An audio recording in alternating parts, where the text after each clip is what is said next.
శుక్లాంబరవర్ణం చతుర్భుజం ప్రసన్నవదనం సంజయం అగజాననపద్మార్కం గజాననమహర్నిశం అనేకదంతం భక్తానాం ఏకదంతముపాస్మహే గురుర్బ్రహ్మ గురుర్విష్ణు గురుర్దేవో మహేశ్వరః గురుర్ సాక్షాత్ పరబ్రహ్మ తస్మై శ్రీ గురవే నమః. పూజంతం రామ రామీతి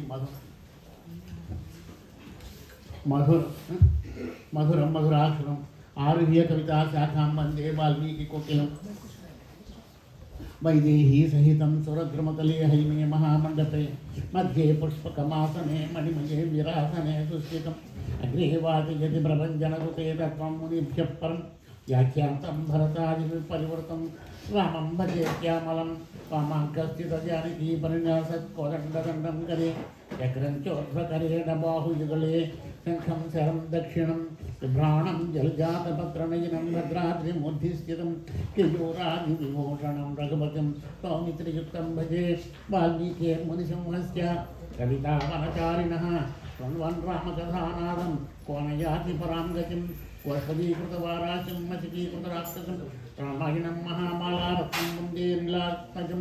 నమోస్తు రామాయ సలక్ష్మణాయ దీర్ఘై చ తస్మై జనకాత్మజాయై నమోస్తు రుద్రేంద్రఘమానిండేభ్యో నమోస్తు చంద్రాత్మరుద్గణేభ్యః. యత్ర యత్ర రఘునాథకీర్తనం తత్ర తత్ర కృతమస్తకాంజలిం బాష్పవారి పరిపూర్ణలోచనం మారుతిం నమత రాక్షసహంతకం. నిన్న ఇంద్రజిత్తు మరణాన్ని కేవలము కోండు మాటలో లక్ష్మణస్వామి ఇంద్రజిత్తుడు చంపేశాడు అని అంతే. లక్ష్మణస్వామి ఇంద్రజిత్తును చంపేశాడు, మానవతుని కొట్టాడు, ఇంద్రజిత్తు చచ్చిపోయాడు అని ఒక మాట తర్వాత రావణాసుడు యుద్ధానికి బయలుదేరాడు వచ్చాడని చెప్పాను. ఇంద్రజిత్తు యొక్క పాత్రకి లక్ష్మణుని యొక్క పాత్రకి నేను నిన్నటి రోజున న్యాయం చెయ్యలేకపోయాను. ఎందుకంటే హడావుడిగా చెప్పడంతో ఏమైంది, సరిపోదేమో, టైం సరిపోదు. అదే నా మొట్టమొదటి నుంచి బాధ. నాకు నేను చెప్పవలసిన విషయాలు ఉండిపోతున్నాయి. ఇంద్రజిత్తు తోటి లక్ష్మణుడు 3 రాత్రులు 3 పగళ్ళు యుద్ధం చేశాడు ఆపకుండా. అక్కడ ఇంద్రజిత్తు చేశాడు, ఇక్కడ లక్ష్మణుడు చేశాడు. ఐంద్రాస్త్రం, వాయువ్యాస్త్రం, ఆగ్నేయాస్త్రం, పాశుపదాస్త్రం, ఇలా అనేకమైనటువంటి అస్త్రాలన్నీ కూడా మంత్రిస్తున్నాడు, వేస్తున్నాడు. ఇంద్రజిత్తుకి ఎక్కడ చిన్న దెబ్బ కూడా తగలటం లేదు. చూడండి, ఇక్కడ మొత్తం రామాయణానికి ఒక్క శ్లోకం ఇది మూలమంత్రమే.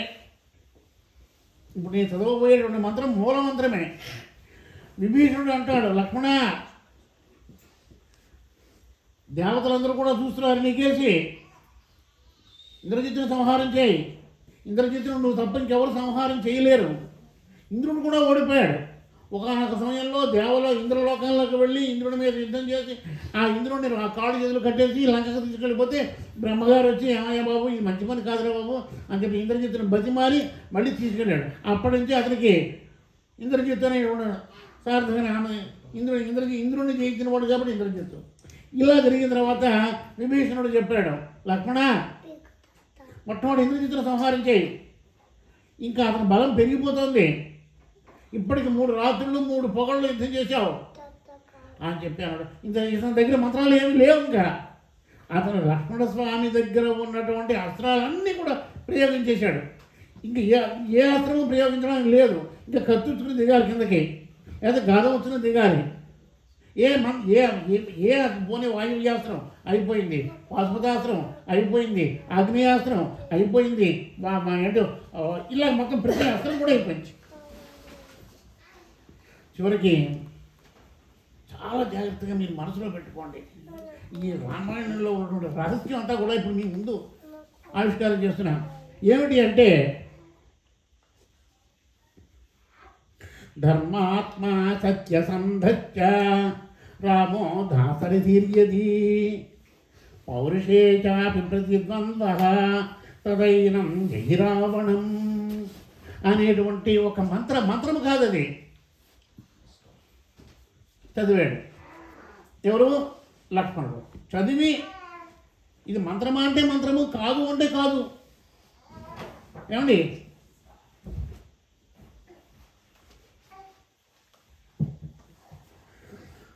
ధర్మాత్మా సత్యసంధశ్చ రామో దాసరిశీర్యధి పౌరుషే చ ప్రతిద్వంద్వః తదైనం జిహిరావణిం అనేటువంటి మంత్రాన్ని, మంత్రము కాదు, శ్లోకము కాదు, మూలమంత్రమే. మొత్తం రామాయణానికి మూలమంత్రం ఏమిటట ఈ మంత్రం యొక్క ఏమిటి? మా అన్న రామచంద్రమూర్తి ధర్మాత్ముడైతే, ధర్మాత్మ సత్యసంధశ్చ, ఎప్పుడు కూడా సత్యాన్ని పలికేవాడైతే, తర్వాత దశరథ మహారాజు కుమారుడే అయితే, ఇవన్నీ ఎవరి మీద పెట్టేశాడు? రాముడి మీద పెట్టించాడు. చూడండి, మా అన్నయ్య ధర్మాత్ముడే, రాముడు ధర్మాత్ముడైతే, దశరథ మహారాజు కొడుకు అయితే, సత్యసంధుడైతే, పౌరుషం ఉన్నవాడైతే, నేను వేసేటువంటి బాణానికి ఇంద్రజిత్తు మరణించుగాక. ఇంకా ఏ వాయు యాత్రలు ఇవన్నీ అయిపోయాయి, ఇంకా అస్త్రాలు ఏం లేవు అని చెప్పి బాణం వదిలిపెట్టాడు. ఏమిటి ఆ బాణం? ఈ శ్లోకం యొక్క తాత్పర్యం చెప్పాను కదా నీకు. మా అన్న రామచంద్రమూర్తి ధర్మాత్ముడైతే, సత్యసంధుడైతే, దశరథ మహారాజు కుమారుడైతే, పౌరుషం ఉన్నవాడైతే, నా ఎదురుగుండగా నిలబడినటువంటి ప్రతిద్వంది అయినటువంటి ఇంద్రజిత్తుని వేసేటువంటి బాణానికి మరణించుగాక అన్నాడు. ఏమిటి ఈ శ్లోకం యొక్క అర్థం ఏమిటి? మా అన్నయ్య ధర్మాత్ముడు అయితే ధర్మాత్ముడు కాదా అని చాలామంది మరిపోటుగాళ్ళు ఏమనుకుంటున్నామంటే, రాముడు చుట్టుచాటు నుంచి పోయి బాణం వేశాడు, వాలిని చంపాడు, అది ధర్మం ఏముంది అని చాలామంది ప్రశ్నలు వేస్తున్నాడు. అదే విషయాన్ని లక్ష్మణుడు మా అన్నయ్య ధర్మాత్ముడు, ఇది వాలి వధ దగ్గర ఈ అనుమానానికి నేను సమాధానం చెప్పాను. మీరు వానరులు, శాఖామృగాలు, జంతువులను చంపినప్పుడు ఈ విధంగానే చంపాలి. వాలి మరణించిన తర్వాత, వాలికి బాణం దెబ్బ తగిలిన తర్వాత అడుగుతాడు, రామానికి నేను ఏ అపకారం చేశానని చెప్పి నువ్వు బాణం వేసావు నా మీద? నీకు ఏ అపకారం చేశాను? నీ రాజ్యం సాధారణంగా యుద్ధాలు 3 కారణాల వల్ల యుద్ధాలు జరుగుతాయి. ఒకటి రాజ్యం, రెండవది ధనం, మూడవది స్త్రీ. నీ స్త్రీ గురించి నేనేం మాట్లాడలేదే, నీ రాజ్యాన్ని నేను ఆక్రమించుకోలేదే, నీ సంపదను నేను ఆక్రమించుకోలేదే, నన్ను ఎందుకు చంపావు నువ్వు? పైగా రాజులు ఏమిటంటే వేటకు పెడుతూ ఉంటారు, ఏ కుందేలను ఏ లేడును చంపుతూ ఉంటారు. ఇంటికి తెచ్చుకొని ఇంటికి సేవకులు పట్టుకొస్తారు, కోస్తారు, మాంసం వండుతారు. ఈ వానరుని యొక్క ఒక కోతి యొక్క మాంసం ఎవరు కూడా తినరే. పోని ఒక పులిని చంపేడు అంటే పులి యొక్క గోళ్ళు ఆభరణం చేయించు, పులి గోళ్ళు పథకాలు చేయించుకుంటారు. అది నా గోళ్ళు అది కూడా పనికిరాదే. పోని జపం చేసుకోవడానికి చర్మమా ఒక లేడీని సంహరిస్తే, ఒక పులిని సంహరిస్తే దాని యొక్క చర్మంతో జపం చేసుకోవచ్చు శుద్ధి చేసి. నా చర్మం పనికిరాదే. అనేకమైనటువంటి ప్రశ్నలు వేసినప్పుడు రాముడు సమాధానం చెప్పాడు. ఏమని? నువ్వు అడవిలో ఉండేవాడివి, ధర్మాన్ని తప్పావు, నీ తమ్ముడు భార్య రొమ్మని అనుభవిస్తున్నావు నువ్వు అన్యాయంగా. జంతువులు చంపినప్పుడు చెట్టు చాటు నుంచే చంపాలి, ఒక మనిషిని చంపకూడదు. చెట్టు చాటు నుండి మనిషిని చంపకూడదు, పరిగెత్తేవాడిని చంపకూడదు, వెన్ను చూపించేవాడిని చంపకూడదు అని. ఆ విధంగా రాముడు ధర్మాత్ముడే, అధర్మం చేయలేదు. ధర్మశ్చ ధర్మాత్మ సత్యసంధశ్చ. ఈ సత్యసంధతికి కూడా కొంచెం మీకు వివరణ ఇస్తాను. దశరథ మహారాజు అడవులకు వెళ్ళమన్నాడు. ఇక్కడ చాలా జాగ్రత్తగా వినండి, ఆయన కేసు కాదు. ఇక్కడ చాలా సూక్ష్మమైనటువంటి ధర్మం ఉంది. ఇక్కడ ఏమిటి ఆ సూక్ష్మమైన ధర్మం అంటే, దశరథ మహారాజు అడవులకి వెళ్ళమన్నాడు. అరణ్యవాసం 14 సంవత్సరాలు చెయ్యన్నాడు. లక్ష్మణుడితోటి సీతతోటి బయలుదేరాడు, రథం ఎక్కాడు. సుమంత్రుడు రథాన్ని తోలుతున్నాడు. దశరథ మహారాజు ఏమన్నాడంటే, సుమంత్ర రథవాకు. సో రాముడు ఏమంటున్నాడు, సుమంత్ర నువ్వు రథం ఆపేవండి, నాన్నగారు ఇంకా నా మీద వ్యామోహం పెంచేసుకుంటారు, ఆపకపోని అన్నాడు. మీరు బాగానే ఉందండి, మీ నాన్నగారేమో రథం ఆపమంటున్నారు, మీరేమో ఆపంటున్నారు, తిరిగి నేను ఇంటికి వెళ్ళినా మీ నాన్నగారు ఏ సమాధానం చెప్పమంటారు ఆయన. సుమంతుడు రాముడిని అడిగితే రాముడు ఏమన్నాడంటే, రథానికి ఉన్నటువంటి గంటల ధ్వని వల్ల నాకు వినపడలేదని చెప్పబోయా అన్నాడు. దొంగతనం చేయడమే కాదు, దొంగతనం చేయడానికి అవకాశం కల్పించిన వాడు కూడా దొంగే మన న్యాయ వ్యవస్థలో. అలాగే అబద్ధం వాడిన వాడే కాదు, అబద్ధం ఆడడానికి ప్రేరేపించిన వాడు కూడా అసత్యవాదే. ఇప్పుడు రాముడు సత్యవాదా, సత్యాన్ని పలికాడా, అసత్యం పలికాడు? చెప్పండి మీరు ఒకసారి. రాముడు అబద్ధం ఆడాడా? కానీ ఇక్కడ భరతుడు ఏమంటున్నాడు? సత్యసంధశ్చ, సత్యమే మాట్లాడాడు. దానివల్ల ఏమిటి? అటువంటి చిన్న అబద్ధం ఆడితే పెద్ద ప్రమాదం తగ్గుతుంది. అందుకే చెప్పాను, అది ఎక్కడ వామన చరిత్రలో అబద్ధం కొన్ని సందర్భాలలో అబద్ధం ఆడాలండి. వారిజాక్షుడు నిన్న చెప్పారు కదా, మొన్న చెప్పారు. వారిజాక్షులందు వైవాహికులందు ప్రాణవిత్త మాన భంగములందు బొంక వచ్చు రధిప అని శుక్రాచార్యుడు అంటాడు బలి చక్రవర్తిని. అంటే అటు పెద్ద ప్రమాదం వస్తుంది అన్నప్పుడు చిన్న అబద్ధం ఆడినా దోషము కాదు. అంచేత రాముడు అబద్ధం ఆడలేదు. అందుకే లక్ష్మణుడు అన్నాడు, సత్యసంధర్మాత్మ సత్యసంధ రామో దాసరిధీర్యది. ఈ రాముడు దశరథ మహారాజు యొక్క కుమారుడైతే నా బాణం పనిచేస్తుంది అన్నాడు. ఇదేం ప్రశ్న, ఇదేం మాట? రాముడు దశరథుని యొక్క కుమారుడు కాదా? చాలామంది వాక్య వాళ్ళు ఏమంటారు అంటే, రాముడికి దశరథుడికి రాముడు ఆయన భార్యతో కాపురం చేసిన తర్వాత 60,000 సంవత్సరాలు కాపురం చేసినా కానీ పుట్టలేదు. యజ్ఞం చేసిన తర్వాత అగ్నికుండంలోంచి పాయసపాత్రలో ఒక సగభాగాన్ని కౌశల్య తింటే రాముడు పుట్టాడు. ఇది పాయసపాత్ర ఈ అమృత భాండాన్ని తినడం వల్ల పుట్టాడా, దశరథ మహారాజు కాపురం చేయడం వల్ల పుట్టాడా? దానికి సమాధానం మీ మనసుకే వదిలేసా నేను. కానీ ఏమిటి అంటే, అమృత పాండం అమృతం తినడం వల్ల, తర్వాత దశరథ మహారాజు కౌశల్యతో కాపురం చేయడం వల్ల ఈయన యొక్క రేఖస్ అంతా కూడా ఆవిడ గర్భంలో ప్రవేశించిన తర్వాత 10 నెలలు గర్భాన్ని మోసిన తర్వాత రాముడు పుట్టాడు. ఇప్పుడు రాముడు కొడుక పాయసపాత్ర వాళ్ళు పుట్టాడా? అది అంటాడు, నా అన్నగారైనటువంటి శ్రీరామచంద్రుడు దశరథుని యొక్క కుమారుడైతే పౌరుషేచ పౌరుషం ఉన్నవాడైతే కదా. ఈ పౌరుషం ఉన్నవాడు అంటే అక్కడ వ్యాఖ్యానం ఎలా చెప్పుకోవాలంటే,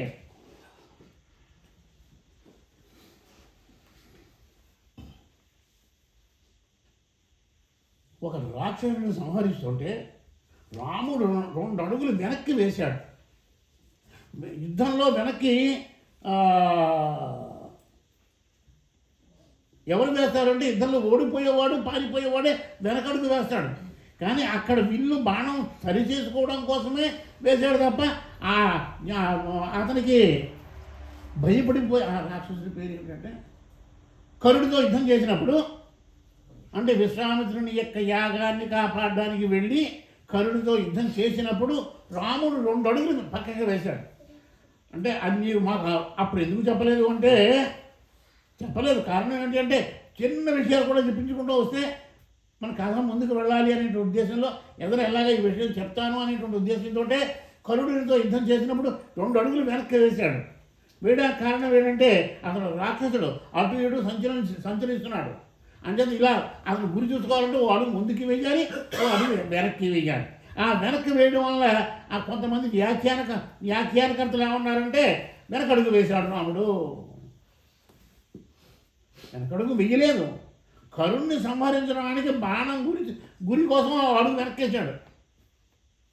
పైగా కుడికాలు వేలు ఎడంకాలే వేసాడు అంటాడు వాల్మీకి మహర్షి బాలకాండలో.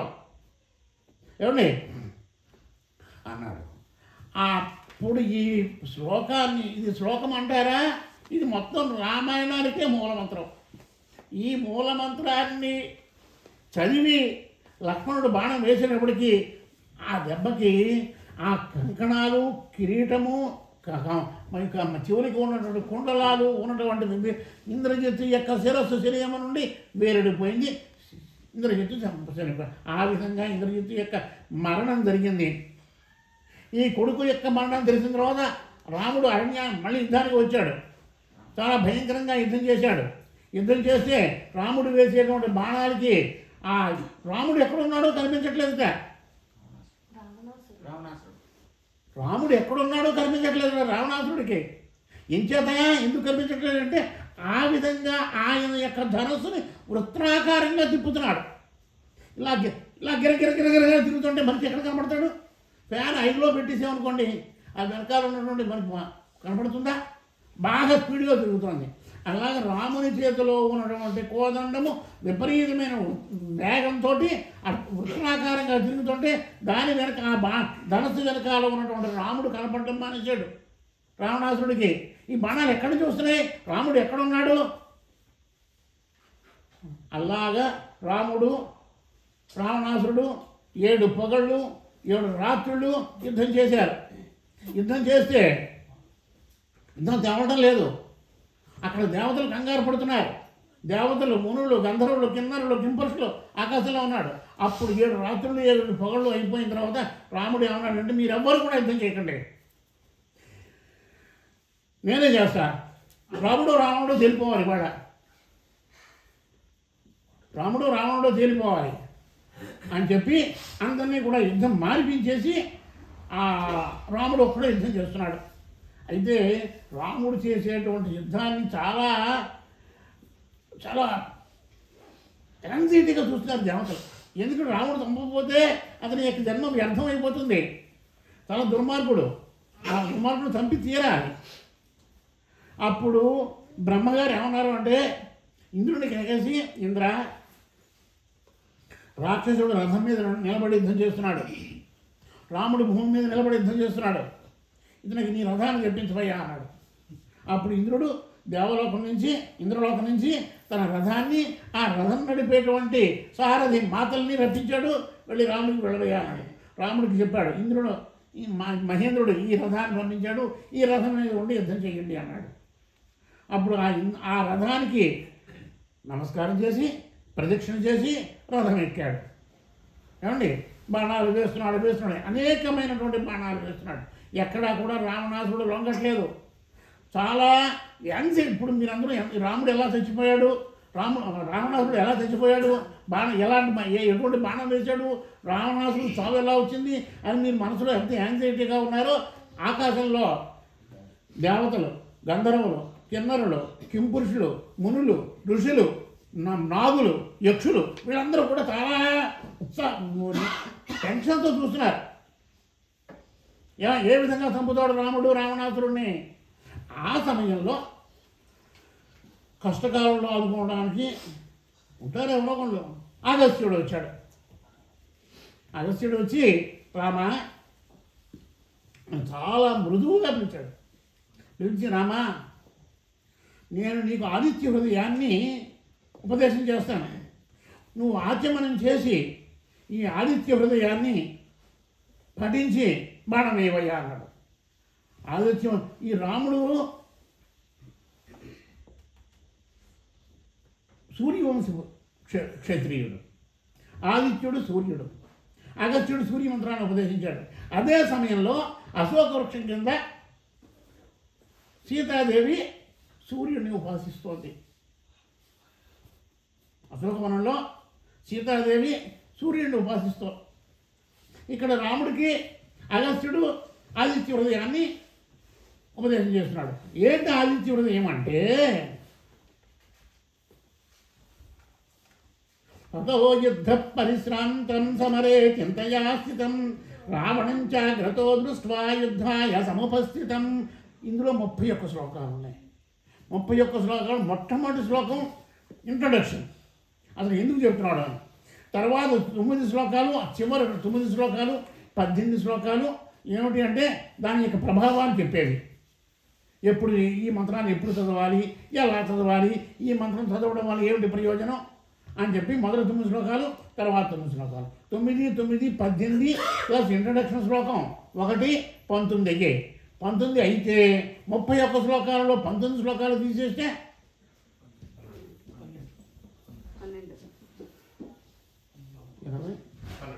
12 శ్లోకాలు. ఈ 12 శ్లోకాలు భద్రం.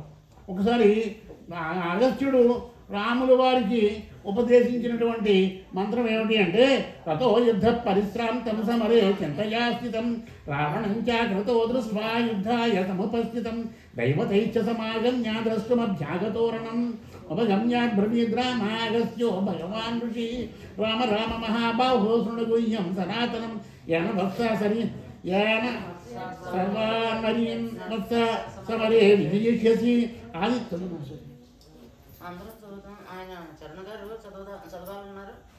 ఒకసారి మనం చెప్పే ముందు ఏమన్నా మీరు చదవండి కొంచెం గొంతు నాకు. తతో విద్య పరస్రాంతం సమరే చింతయా స్థితం రావణం చ దృష్ట్వా యుగాయ సంవత్సరః దైవతైస్య సమాగమః ఉపగమ్యాస్య ఉపరామస్య రామ రామ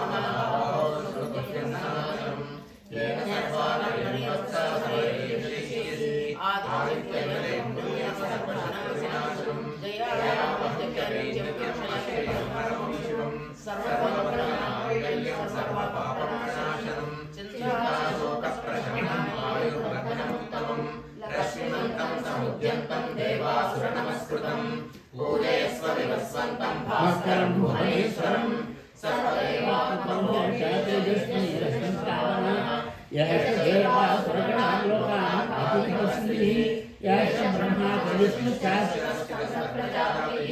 మహేంద్రో ధనదత్తాలో యః సోమో యమాంపతిః పితరో సహస్రాధ్యాయస్య శోణతో మనుః వాయుర్వహ్నిః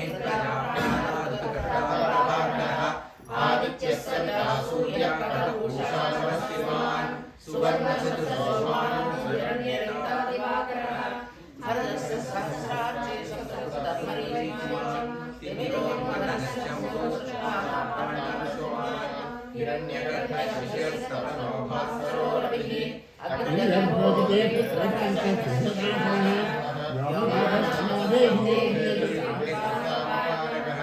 घनवृष्टिरपामित्रो विद्यहीतिपलङ्गनः आतपीमण्डलीवृत्योर्विकलस्सर्वदासनः कविर्विश्वो महातेजः सर्वभूतभवः नक्षत्रग्रहणानां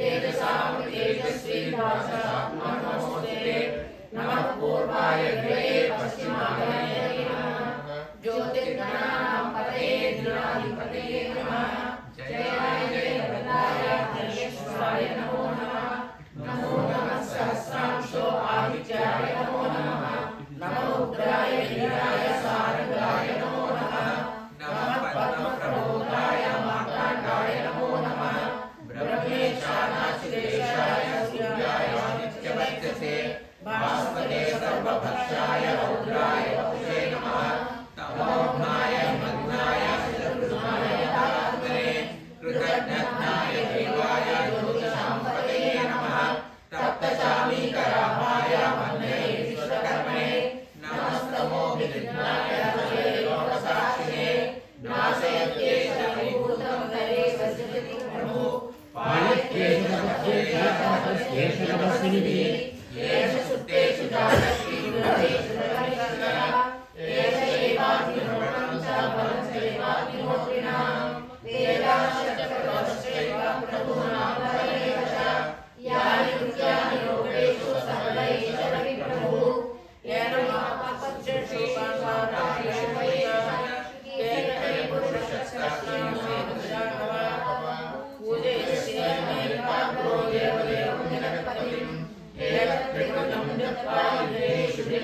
ఏతత్ త్రిగుణితం చెప్తా. ఈ మంత్రాన్ని ఇక్కడ మంత్రం అయిపోయింది. ఈ మంత్రాన్ని 3 సార్లు చెప్పి నువ్వు యుద్ధం చేయి.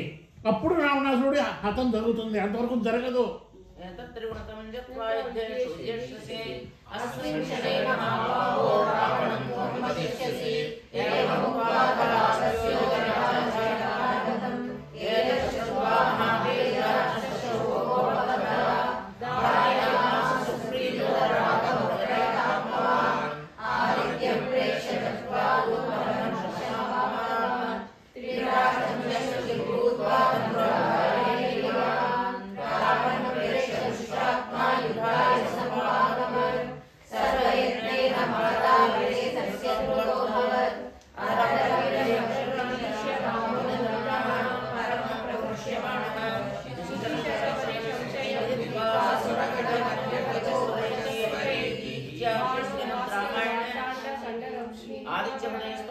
आयुरारोग्य ऐश्वर्यं श्रियं पुत्रं च देहि मे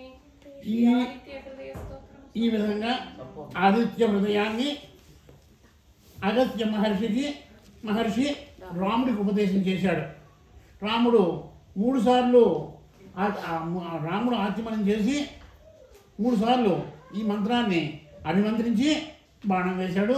బాణం వేసేటప్పటికి ఆ బాణము ఎలా ఉంటుంది అంటే ఆ బాణము యొక్క రెక్కలలో వాయువు ఉంటుంది. ఇంకా ఇప్పుడు ఆగ్నేయ గారుడాసురం వేశారు అనుకోండి, ఎవరైనా ఒక యువతల వ్యక్తి నాగాసురం వేస్తే అవతల వ్యక్తి గరుడాసురం వేస్తాడు. అంటే గరుడాసురం నాగాసురాన్ని ధ్వంసం చేస్తుంది.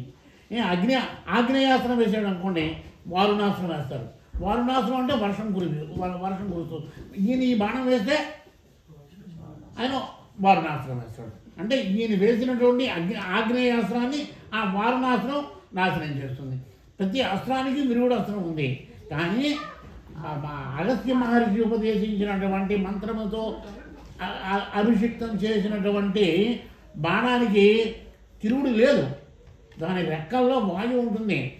వాయువు ఎంత వేగంతో పడుతుందో అంత వేగంతోనే పడుతుంది. ప్రతిద్వంద్వి ఇతను ప్రయోగించినటువంటి బాణాన్ని నిర్వీర్యం చేయలేడు.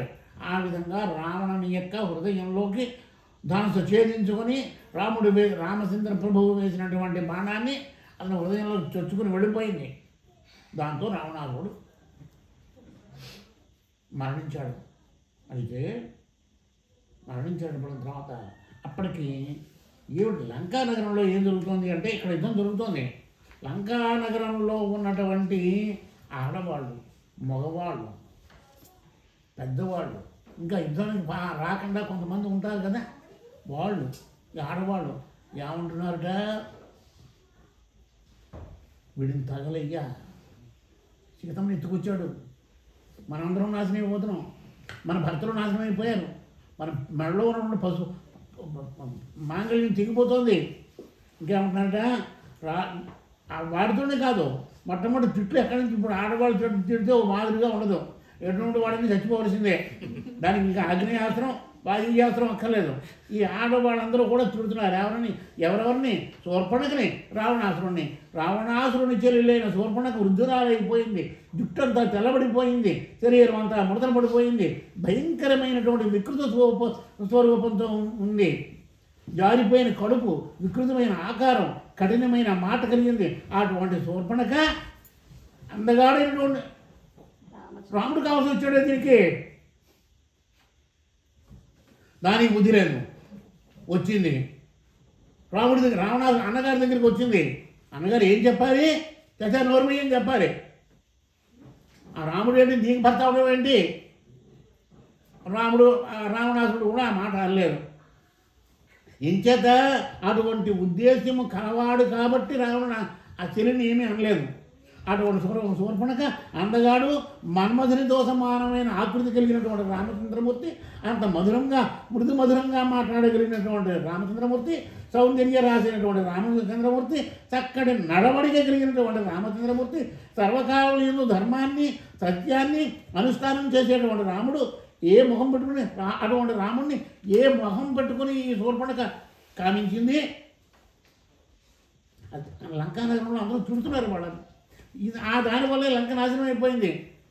అన్నగారిని రెచ్చగొట్టింది, సీతాదేవిని తెప్పించుకొచ్చింది. పోనీ చేశాడు రావణాసురుడు, అందరూ చెప్పారు కదా వాలిని సంహరించాడని. అప్పుడైనా తెలుసుకోద్దా, తన్ని వాలి ఎన్ని 30 దెబ్బలకు 3 చెరువులు నీళ్లు తాగించాడే వాలి. అటువంటి వాలి గురించి తెలిసి వాలిని సంహరించాడు అంటే ఆ రాముడు ఎంత బలవంతుడో తెలుసుకోవద్దా. దండకారణ్యంలో కరుడు దూషణుడు చంపేశాడే, ఒంటి చేత్తో 14,000 మంది రాక్షసులను సంహరించాడే, అది రాముడు తెలుసుకోవద్దా. దుర్మార్గంగా సీతను ఎత్తుకొస్తాడా, ఇప్పుడు మన కొంపకు చేటు వచ్చింది అంటే వాళ్ళందరూ తిడుతున్నారు. ప్రతి వాళ్ళ యొక్క శాపం తగులుతోంది రావణాసురుడికి. ఆఖరికి ఈ అస్త్రంతో రాముడు మరణించాడు. మరణించేటప్పటికి రావణాసురుడు మరణించాడు. మరణించిన తర్వాత అక్కడ యుద్ధభూమిలో ఉన్నటువంటి పరిస్థితులు ఏ విధంగా ఉన్నాయో చూడండి ఒక్కసారి. రావణాసురుని యొక్క భార్యలు 1000 మంది భార్యలు ఉన్నారు. వీళ్ళందరూ పరిగెత్తుకుంటూ వచ్చారు. పరిగెత్తుకుంటూ వచ్చి ఇంకా మాకు ఎవరు దిక్కు, మేము ఎలా బతకాలి, లంక అంతా నాశనం అయిపోయింది అని చెప్పి వాళ్ళందరూ గొళ్ళు నేడుస్తున్నారు. ఆఖరికి మండోదరి వచ్చింది. మండోదరి పంచమహాపతివ్రతల్లో ఆవిడ. అంతవరకు ఎప్పుడూ కూడా నెత్తి మీద వేసుకోకుండా ఆవిడ బయటికి రాలేదు. రానిచ్చేవాడు కాదు రావణాసురుడు. అటువంటి ఆవిడ నెత్తి మీద మేలు ముసుగు లేకుండా వచ్చింది. వచ్చి రావణ భర్త యొక్క శవాన్ని చూసింది. చూసి సాధారణమైన స్త్రీ అయితే ఏం చేస్తుంది? తన మొగుడిని రాముడు చంపేశాడుగా, ఎన్ని శాపనార్థాలు పెడుతుంది. మండోదరి రాముడిని ఒక్క మాట పలకలేదు. ఒక్కసారి కళ్ళు ఎత్తి రాముడికి శ్రీరామచంద్రుడు చేసి మండోదరి చూసింది. చూసేటప్పటికీ అతను మానవావతారంలో ఉన్నటువంటి సాక్షాత్తు శ్రీ మహావిష్ణువు అనేటువంటి భావం కలిగింది ఈవిడికి. మరి రావణ నా భర్తకి ఎందుకు కలగలేదు? అతను నా భర్త యొక్క దురదృష్టం. ఎంతోమంది చేశాడు, ఏనాడు నేను అడ్డం పెట్టలేదు. ఈ చెయ్యి మీద అనేక మంది స్త్రీలు తీసుకొచ్చి పడుకోబెట్టాడు. ఈనాడు నేను భర్త యొక్క రహస్యాలన్నీ కూడా చెప్పి భార్య అటువంటి సమయంలోనే చెప్తుంది. దుర్మార్గుడైతే దుర్మార్గుడని, మంచివాడైతే మంచివాడని. నేను ఏనాడు అడ్డం పెట్టలేదు కదా. నేను అన్న మాట ఏమిటి? సీతాదేవిని తీసుకెళ్ళి రామచంద్ర ప్రభువుకి అప్పగించేవయ్యా అన్న. ఇక్కడ రామచంద్రమూర్తి రావణాసురుణ్ణి చంపలేదు. ఇదేంటండి బాబు, ఇంతవరకు చెప్పాక మీరు గొంతు బదులైనట్లా ఇన్ని చెప్పేసి ఇప్పుడు శ్రీరామచంద్ర ప్రభు రావణాసురుడిని చంపలేదంటారు ఏంటండి? రావణాసురుడిని చంపలేదు. ఎవరు చంపారు అంటే రావణాసురుని యొక్క ఇంద్రియాలే చంపే. కామ క్రోధ లోభ మోహ మద మాత్సర్య అరిషట్ వారికి 6 ఉన్నాయి చూసారా, ఇవే రాముడిని చంపే, రావణాసురుడిని చంపే. సాధారణ మండోదరి అంది ఆ మాట. నిన్న మహానుభావుడు చంపలేదు. నిన్ను చంపింది ఎవరు? నీలో ఉన్నటువంటి అరిషట్ వర్గాలే నిన్ను చంపే అంది. సరే, మొత్తం మీద యుద్ధం అయిపోయింది. రావణాసురుడు చనిపోయాడు. తర్వాత కార్యక్రమం ఏమిటి అంటే ఏమిటి చెప్పండి, మీరు చెప్పండి. ఇప్పుడు మనం ఏ ఘట్టం చెప్పుకోవాలి, మీరు చెప్పండి.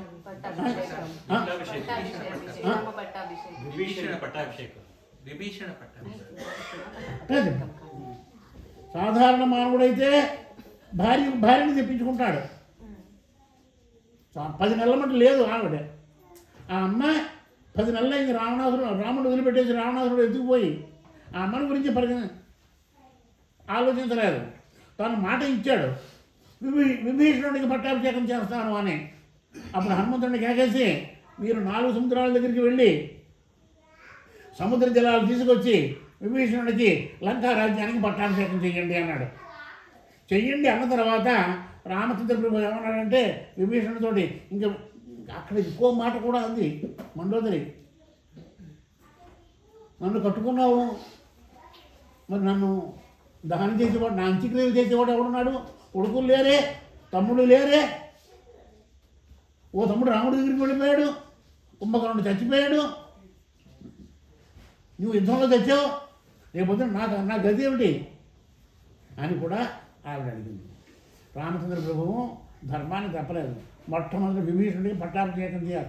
రాజు లేనటువంటి రాజ్యం ఉండకూడదు కాబట్టి పట్టాభిషేకం అయిన తర్వాత విభీషణుడిని కేకేసి, విభీషణ వెళ్ళి మీ అన్నగారికి అంత్యక్రియలు చెయ్యి. నేను చేయనన్నాడు. చాలా దుర్మార్గుడు. ఎంతమంది స్త్రీలను మోసం చేశాడో, బలాత్కారం చేశాడో, ఎంతమందిని చంపాడో.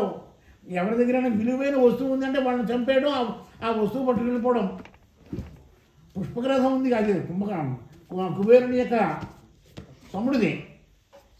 ఆ నలకొబరుని సాగుకొట్టేసి ఆ రథాన్ని తెచ్చేసుకున్నాడు. అదే కాదు, ఇంకా వీడు నావాడు వాడు పరాయవాడు లేదు. ఎక్కడ ఏ వస్తువు కనపడితే ఆ వస్తువుని తెచ్చేసుకుంటున్నాడు. నేను మహానుభావ, నేను ఈ రావణాసురుడికి అంత్యక్రియలు చెయ్యను అని చెప్పి విభీషణుడు అన్నాడు. చెయ్యను అంటే రాముడు చూడండి ధర్మం ఎలా ఉందో. నువ్వు రావణాసురుడికి అంత్యక్రియలు చెయ్యకపోతే నేను చేస్తా. ఎంచేత నా స్నేహితుని యొక్క సోదరుడు నాకు సోదరుడే.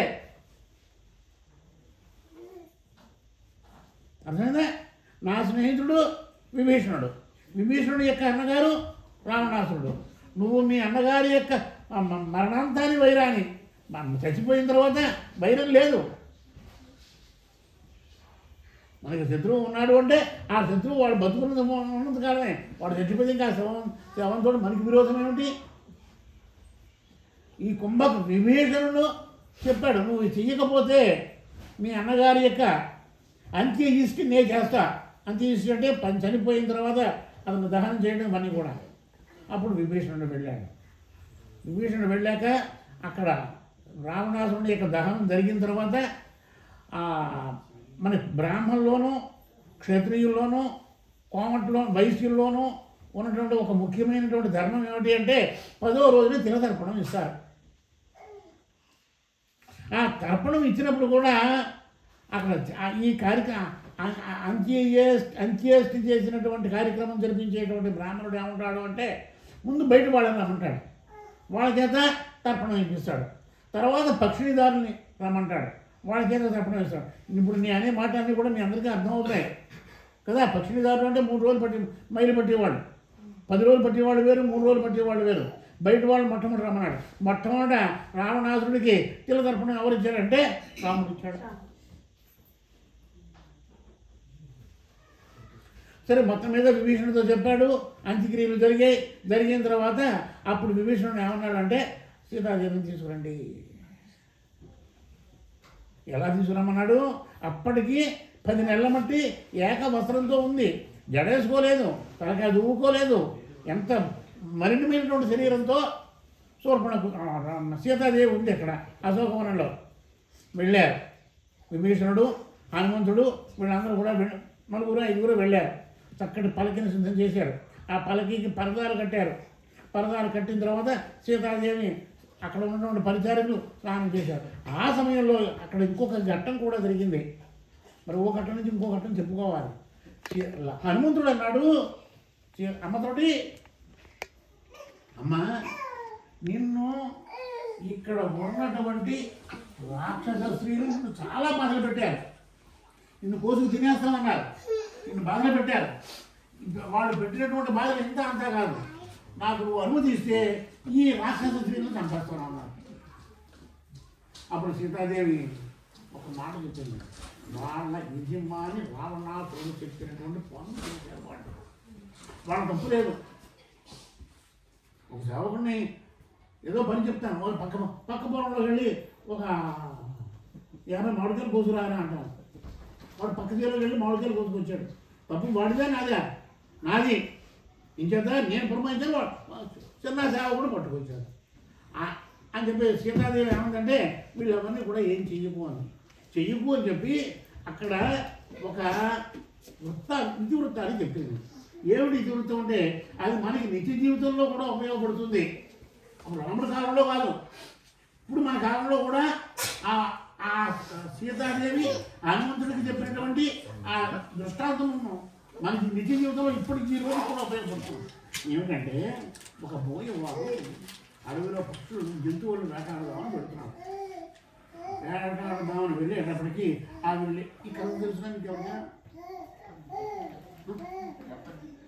ఎవరికి వెడుతుంటే ఒక పెద్ద పులి తొరుగుకుంటూ వెడుతుంది ఆ బోయవాడిని. పరిగెత్తుకుంటూ వెళ్ళి అక్కడ ఉన్నటువంటి చెట్టు ఎక్కించాడు. ఆ పెద్ద పులి ఏం చేసి చెట్టు మొదట్లో కూర్చుంది. ఎప్పటికప్పుడు దిగపోతాడా, నేను వీడిని తినకపోతానా, గబగబా ఈ బోయేవాడు చెట్టు ఎక్కేశాడు. జరిగిన పరిస్థితి ఏంటంటే పైన ఒక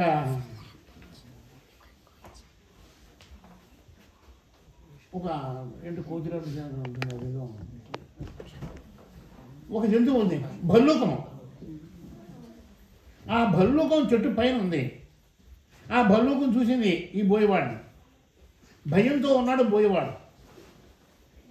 నీకేం భయం లేదయ్యా, నేను చంపను, హాయిగా ఉండు అన్నాడు. సరే అన్న తర్వాత కాసేపు అయిన తర్వాత కింద కమా కూర్చుంది ఈ పెద్ద పులి. ఏదో టైంలో ఆ పెద్ద పులి ఆ పైన ఉన్నటువంటి బల్లుకుని దిక్కకుండా ఉంటుందా? ఈ బోయేవాడు దిక్కకుండా ఉంటాడా? నేను తినకపోతానా అని ఎంతసేపటికి వాళ్ళు దిగడం లేదు, ఇది వెళ్ళడం లేదు. అప్పుడు ఆ బల్లూకము నిద్రపోయింది. నిద్రపోతే కింద ఉన్నటువంటి పులి ఏమందంటే బోయవాడుతుంది, ఏమయ్యా అది నిద్రపోతుంది, కాసేపు కాకపోతే కాసేపు కూసేపటికో నేను వెళ్ళిపోతే అది నిన్ను చంపేస్తుంది, దానివల్ల నీ ప్రమాదం మళ్ళీను, నేను వెళ్ళిపోతాను, నాకు విపరీతమైన ఆకలి వస్తుంది. ఆ బల్లూకాన్ని కింద గెంటేయాలి. సరే అన్నాడు. దాని మాట విన్నాడు, పెద్ద పులి యొక్క మాట. పైకి ఎక్కాడు. ఆ బల్లూకం మీద చెయ్యి వేసేటప్పటికి దానికి మెలకు వచ్చింది.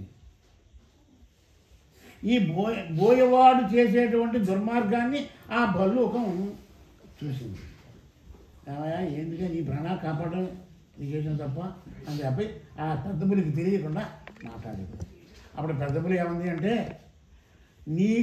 నువ్వు కాపాడావు, ఏమాత్రము కూడా విశ్వాసం లేదు ఈ వేటగాడికి, నిన్ను కింద గెంటేయడానికి ప్రయత్నం చేశాడు, కాబట్టి నువ్వు కిందకి వచ్చి ఆ వేటగాడి కింద గెంటే, నేను తినేసి వెళ్ళిపోతాను అర్థమైందా అనేటప్పటికీ ఆ భల్లూకం ఏమంది అంటే, అది తప్పు చేసింది చెప్పి నేను తప్పు చేస్తానా? నేను తప్పు చేయను, దాని చేసిన తప్పుకి దాందే పొరపాటు, నేను అలా చేయను అన్నాడు. ఇక్కడ పోయేవాడెవడు? పులి ఎవరు? మన పాత్రలో అక్కడ రాక్షస స్త్రీలు, సీతాదేవి, హనుమంతుడు. జాగ్రత్తగా చూడండి. అక్కడ బోయవాడు, పెద్ద పులి, ఎలుగుబంటి. అక్కడ 3 పాత్రలు ఉన్నాయి, ఇక్కడ 3 పాత్రలు ఉన్నాయి. సీతాదేవి హనుమంతుడితో చెప్పింది. ఇప్పుడు బోయవాడు ఏ కోవకి చెందుతాడు అంటే రాక్షస స్త్రీ. పోలికి చెప్తే ఆ భల్లూకము ఎవరు? సీతమ్మవారు. ఇంకా బల్లూకమైంది పెద్ద పులి ఎవరు అంటే వెళ్ళిపోయింది. చూడండి ఎటువంటి నీతి చెప్పిందో సీతాదేవి. అంచేత వీళ్ళని ఎవరిని ఏమి చెయ్యొద్దు అంది. వాళ్ళు బతుకు జీవుడు అనుకున్నారు. అమ్మయ్యా ఈయన దయవల్ల అమ్మ దయవల్ల మనం బతికేరా, లేకపోతే ఈ హనుమంతుడు మనం చంపేసేవాడే అనుకున్నారు. సీతాదేవిని పల్లకీలో తీసుకెళ్ళారు. తీసుకెళ్ళిన తర్వాత ముఖ్యమైనటువంటి ఘట్టం జరుగుతోంది. ఇక్కడ అనేకమైనటువంటి లోకంలో అనేకమైనటువంటి వార్తలు అనుకుంటారు ప్రజలు. శ్రీరాముడు సీతాదేవిని అగ్నిప్రవేశం చెయ్యమన్నాడు అని. సీతాదేవిని అగ్నిప్రవేశం చెయ్యమనలేదు. వాల్మీకి రామాయణం ప్రకారం, వాల్మీకి రామాయణమే మనకి అందరికీ ఆధారం. సీతాదేవి తన యొక్క పాతివృత్యాన్ని నిరూపించుకోవడం కోసం అగ్నిప్రవేశం ఆవిడే చేసింది. రాముడు చేయమనలేదు. అగ్నిప్రవేశం అయిన తర్వాత అప్పుడు అగ్నిహోత్రంలోంచి అగ్నిపురుషుడు బయటకు వచ్చి, రామా ఈవిడ చాలా మహాపతివ్రత, ఇక్కడ దోషం లేదు అని చెప్పి అన్నాడు. ఆ సన్నివేశము జరగకుండా ఉంటే జరిగేటువంటి పరిస్థితులు ఏమిటో కూడా నేను మీకు వివరిస్తాను. రావణాసురుడు సీతాదేవి యొక్క జుట్టుని కుడి చేతితో పట్టుకున్నాడు. ఆవిడ తొడల కింద చెయ్యి వేశాడు. బలవంతంగా రథం మీద కూర్చోబెట్టుకున్నాడు. పరపురుషుని యొక్క స్పర్శ తగిలింది. కూలిపోతుంది సీతాదేవి. హనుమంతుడు బుధాన్ని ఎక్కువ నేను తీసుకెళ్ళిపోతాను అంటే ఆవిడంది, పరపురుష స్పర్శ నాకు పనికిరాదు. మరి అప్పుడు రావణాసురుడు ముట్టుకున్నాడు అంటే అది విధి లేక ముట్టుకున్నా జరిగింది. అది నా ప్రమేయం లేదు. నా ప్రమేయం ఉండగా నీ బుధాల మీదనే ఎక్కను. హనుమా వెళ్ళిపోవాలి. చూడండి ధర్మం ఎలా ఉందో.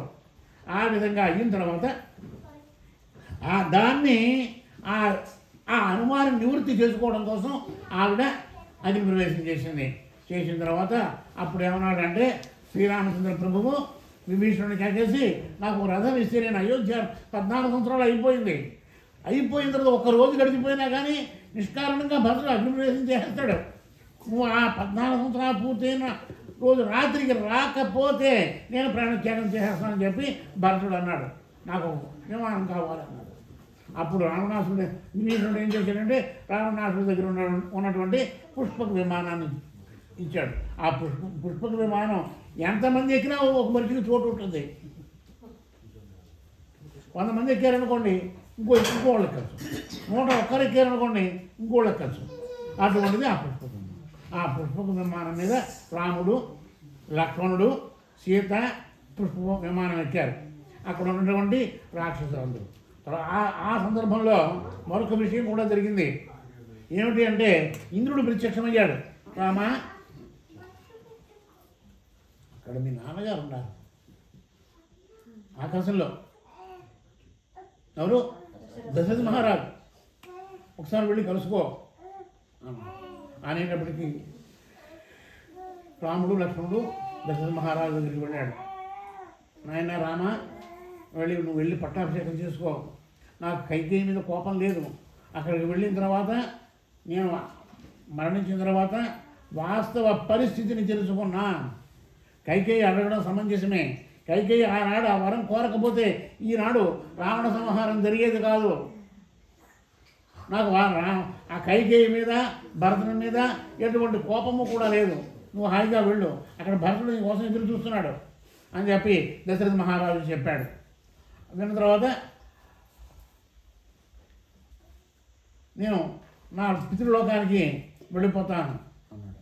ఏమంటే మీరు ఒక మాట అడుగుతారు, ఏమండి పితృలోకం నుంచి చచ్చిపోయిన వాళ్ళు వస్తారా? వస్తారు. దానికి నిదర్శనం ఏమిటి అంటే రాముడు, సీత, లక్ష్మణుడు అరణ్యవాసం చేస్తుంటే మధ్యప్రదేశ్లో సోర్ణవతి అనే నది ఉంది గయ్య దగ్గర. అక్కడ తండ్రికి పిండాలు పెడదామని చెప్పి రాముడు, లక్ష్మణుడు వెళ్ళారు. అక్కడ ఆనాటి ఆచారం ఏమిటంటే కొడుకులు ఆద్యకం పెడితే అక్కడ 3 పిండాలు చేస్తారు. అందరికీ తెలుసున్న విషయం. ఆ పిండాలు తినడానికి పైలోకం నుంచి పితృదేవతలు వస్తారు.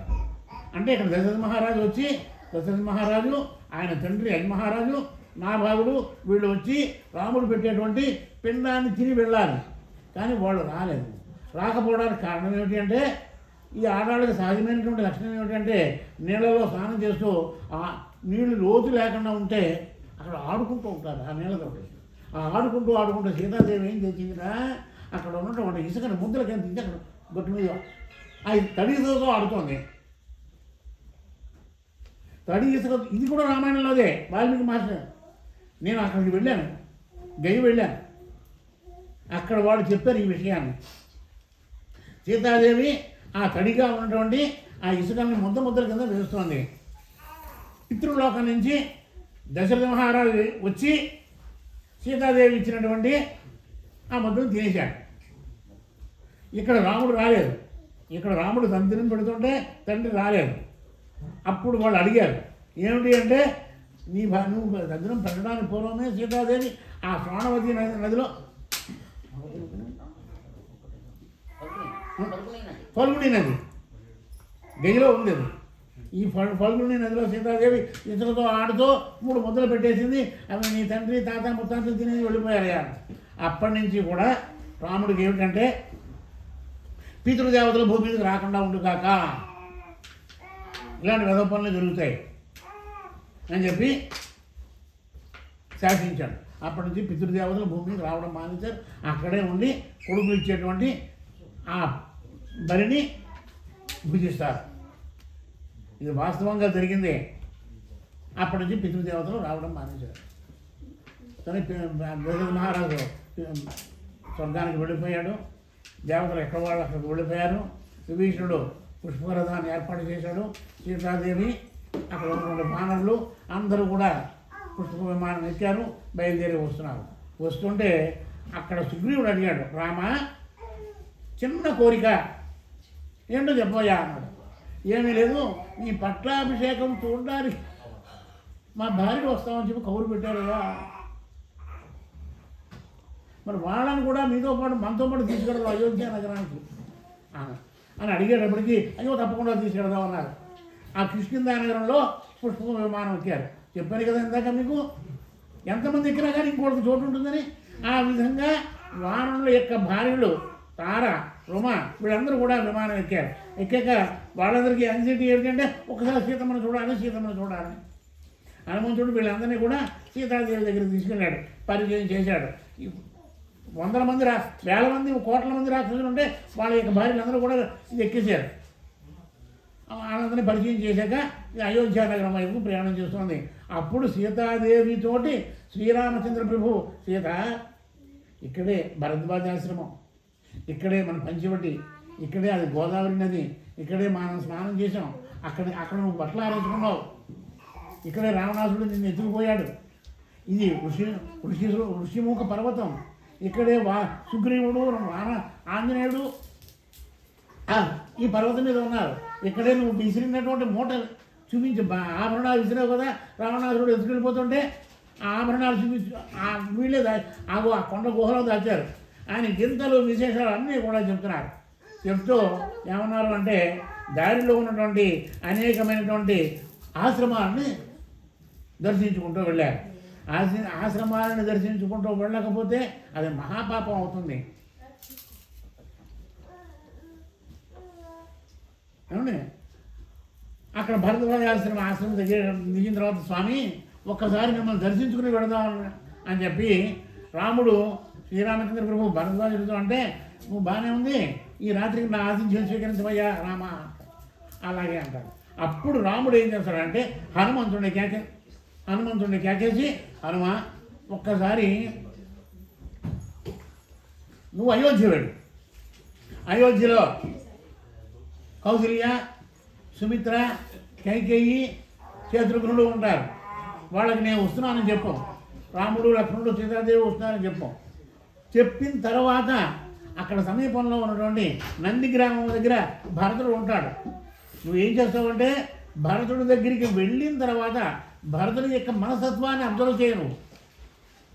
14 ఏళ్ళు నేను రాజ్యాన్ని పరిపాలించాను కదా, ఇప్పుడు రామచంద్ర ప్రభు వస్తున్నాడు, రాజ్యాన్ని ఎలా ఇవ్వను, నేనే పరిపాలించుకుంటే బాగుంటుంది అనేటువంటి ఆలోచన కనుక భరతుడికి ఉంటే ఆ విషయాన్ని, ఎందుకంటే మహాపండితుడు, ఎదరవాడి యొక్క మనసులో ఉన్నటువంటి భావాలను పూర్తిగా గ్రహించగలిగినటువంటి వ్యక్తి. ఆ భరతుడి యొక్క ఉద్దేశాన్ని తెలుసుకో. ఒకవేళ భరతుడు కనుక రాజ్యాన్ని పరిపాలించాలి అనే కోరిక కనుక అతని మనసులో ఉండిపోతే వెంటనే నాకు వచ్చి చెప్పు, నేను మళ్ళీ తిరిగి అడవులకు ఉండిపోతాను, భరతుడు అయోధ్య నగరాన్ని పరిపాలించుకుంటాడు అని చెప్పి ఆ హనుమంతుడిని శ్రీరామచంద్ర ప్రభువు దూతగా పంపాడు. మొట్టమొదటి శ్రీరామచంద్రుడు అయోధ్య నగరానికి వెళ్ళాడు. అక్కడ కౌసల్య, కైకేయి, సుమిత్రకి చెప్పాడు, శత్రుఘ్నుడికి చెప్పాడు. చెప్పిన తర్వాత ఇక్కడికి వచ్చాడు, భరతుడు కూడా విషయం చెప్పాడు. అమ్మయ్యా నా నోట్లో పాలు పోసేవయ్యా అన్నాడు. అక్కడ అంత క్రితం జరిగినటువంటి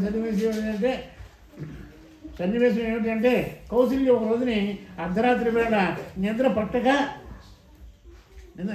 ఆవిడకి నిద్ర ఎలా పడుతుంది, ఓ పక్కన భర్త పోయాడు, కొడుకు రాముడు అరణ్యవాసానికి వెళ్ళిపోయాడు, కోడలు అడవుల్లో తిరుగుతోంది, వాళ్ళతో పాటు లక్ష్మణుడు వెళ్ళిపోయాడు, భరతుడమో నంది గ్రామంలో ఉండిపోయాడు. సుమిత్రుని యొక్క భవనం దగ్గరికి వెళ్ళిందంట కౌసల్య. వెళ్ళేటప్పటికీ శత్రుఘ్నుడు అతని యొక్క అంతఃపురంలో లేడు. శత్రుఘ్నుడి యొక్క భార్య బయట అటు ఇటు ప్రచారం చేస్తుంది.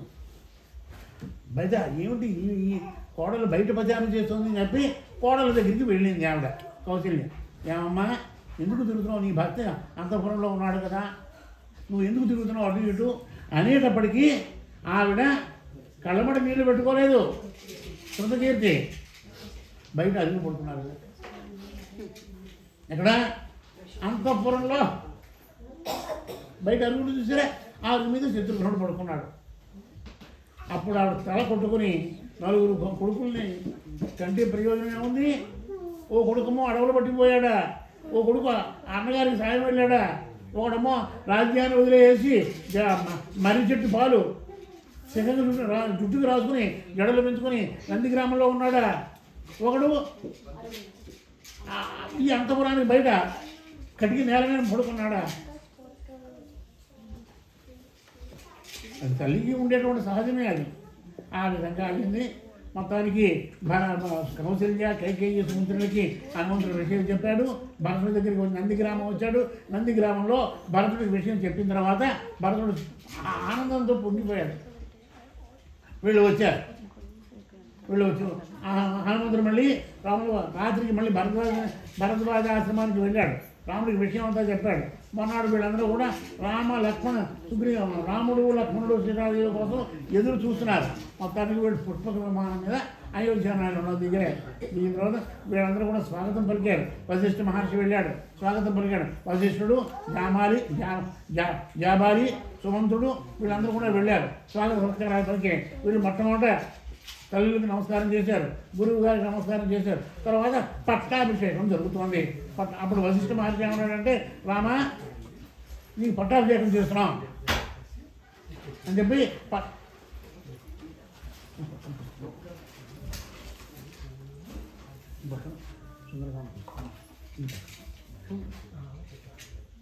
పట్టాభిషేకానికి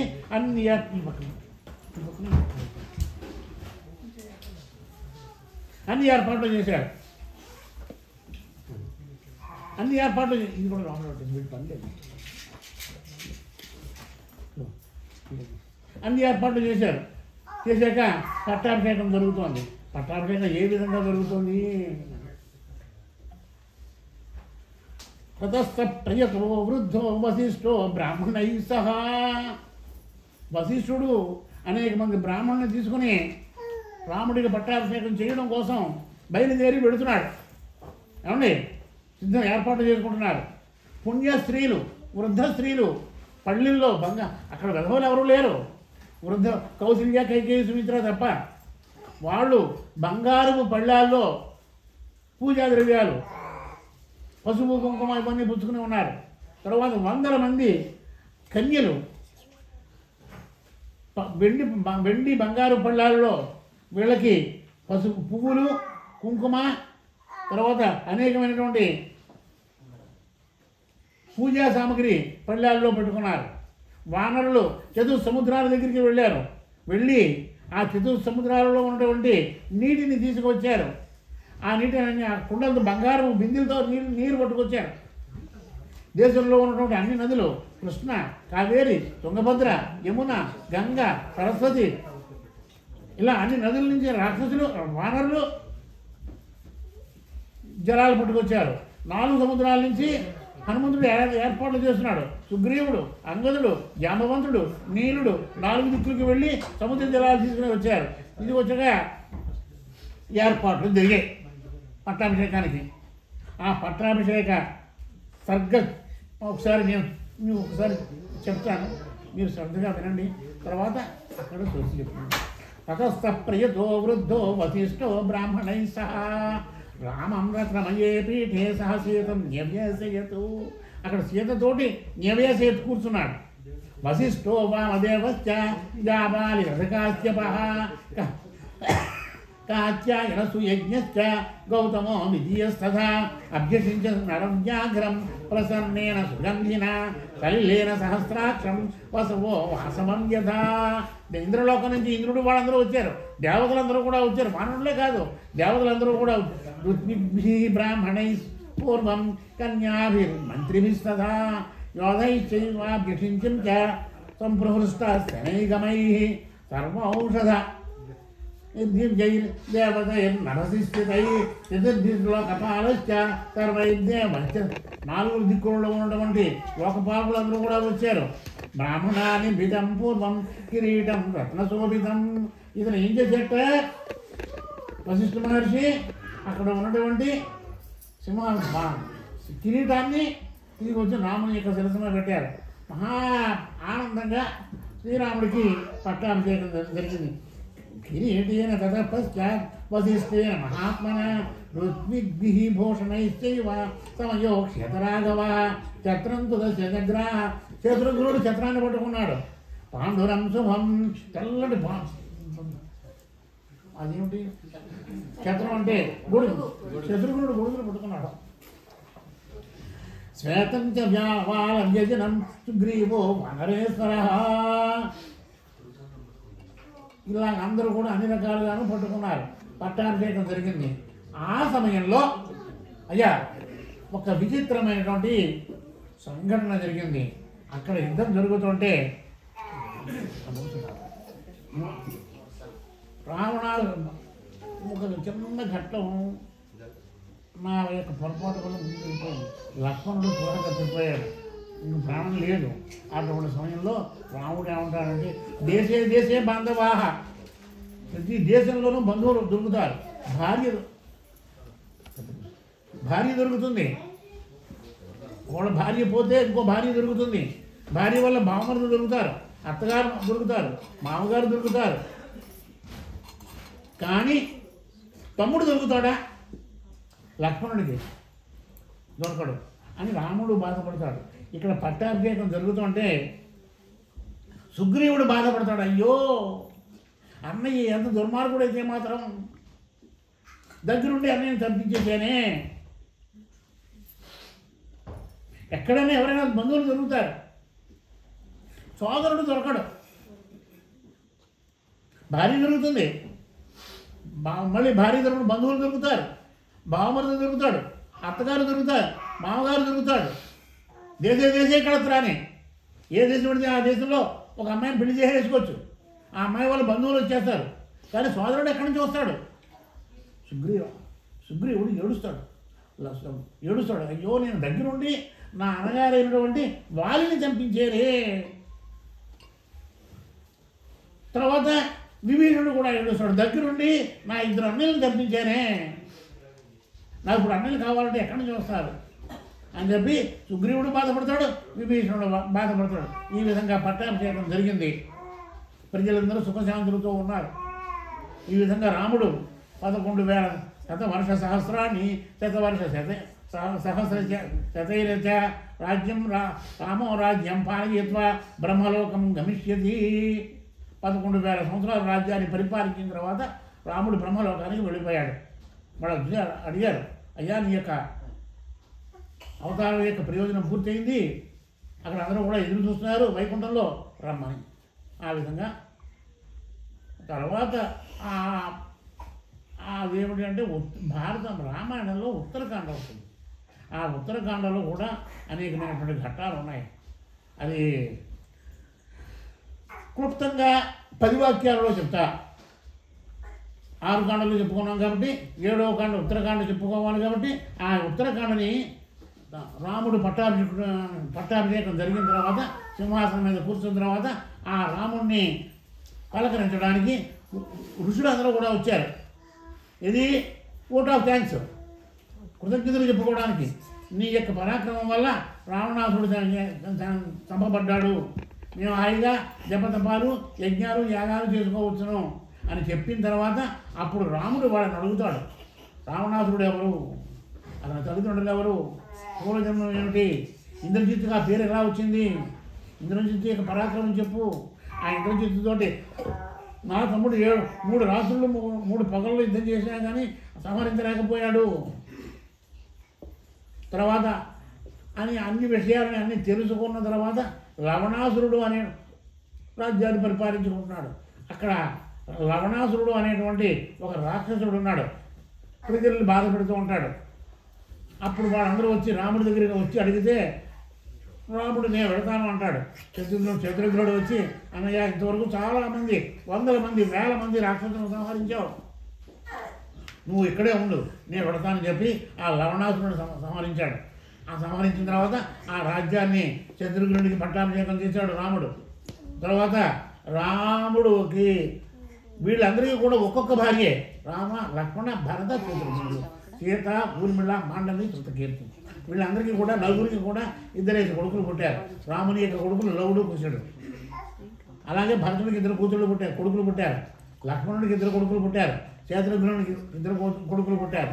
మళ్ళీ వాళ్ళందరికీ కూడా 2 అమ్మాయిలను తీసుకొచ్చి రాముడి కుటుంబ యజమానిగా, అక్కడ యజమాని యొక్క లక్షణం. మా నాన్నగారు పోతే మా అన్నయ్యలు నన్ను వదిలేదు. నాకు 13 ఏళ్ళు మా నాన్నగారు పోతే మా అన్నయ్యగారు దగ్గరుండి చదువు చెప్పించారు, ఉపనయనం చేశారు, ఈవిడిని కట్టబెట్టారు, ఉద్యోగం వేయించారు. మరి జ్యేష్ఠ పితృ సమహ, పెద్దవాడు కుటుంబానికి పెద్దవాడు రాముడు యజమాని.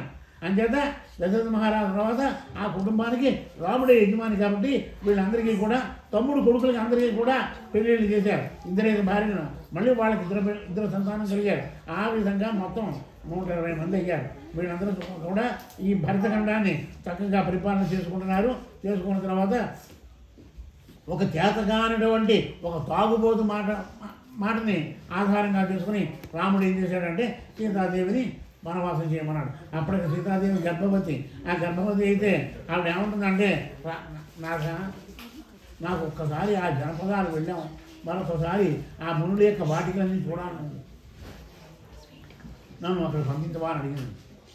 అప్పుడు రాముడు ఏం చేశాడంటే లక్ష్మణుని కేసేసి అసలు విషయం చెప్పకుండా ఈ రాముడిని సీతాదేవిని తీసుకెళ్ళి వాల్మీకి మహర్షి యొక్క ఆశ్రమం బయట ఆ ఆవరణలో వదిలేసారమ్మన్నాడు.